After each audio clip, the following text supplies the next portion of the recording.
drawn a direct parallel between aid to East Palestine, aid to Ukraine, and what we're doing in Ukraine. That is unique pretty much not only in the Republican field, but in the presidential field as well. Is your comments not simply emboldening someone who has a large nuclear arsenal and has publicly stated his goals are to take over more land and potentially attack U.S. allies? The answer to that question is no. Here's how I actually define peace in Ukraine. We will do a deal. In a good deal, everybody has to get something out of the deal. I'll start with what Putin gets out of the deal. We will freeze the current lines of control, just like we did at the end of the Korean War. We will further make a commitment that NATO will not admit Ukraine to NATO. Remember, James Baker told Gorbachev in 1990 that we would not have NATO expand 1 inch beyond Germany. Well, look what we've done since then. In return, though, I will require that Vladimir Putin exit his military partnership with China. The Russia-China military partnership outmatches the United States on nuclear capabilities, on hypersonic missiles, on China's naval capacities, all the while a country in China that we depend on for our modern way of life.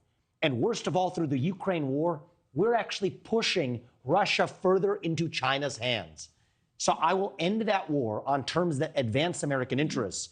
This is also how you just said you'd make a deal with Vladimir Putin. Yes, I would. Has Vladimir Putin ever made a deal that he's lived up to?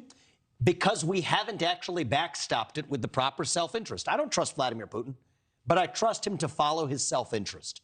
And if we've reopened economic relations with Russia, if we have actually made a hard commitment that NATO will not admit Ukraine to NATO, he will have no reason to be in that military partnership with China. He doesn't enjoy being Xi Jinping's little brother. He wants to actually have a trilateral world order, not a bilateral one that favors China where he's the little stepson. So the reality is, I can trust him to follow his self-interest, by the way, just like Nixon did for Mao Zedong in 1972. All right. I'm speaking at the Nixon Library later this week, laying out this is a reverse Nixon maneuver. We didn't trust Mao, but we trusted him to follow his self-interest. We shouldn't trust Putin, but we can trust him to follow his self-interest, and he can trust us to follow ours. And that's why I think I will be more effective in leading this country if I'm honest with the rest of the world, as I will be with all of you, that I stand unapologetically for America's interests. You know what? That may sound bad to some people on the global stage, but they know they can believe it. They know it's honest. That's exactly how you can make deals if you're doing it based on honest terms. You have certainly shown an ability to speak your mind during the campaign and be clear and be bold. Thanks for watching. Go to newsnationnow.com to find NewsNation on your television provider.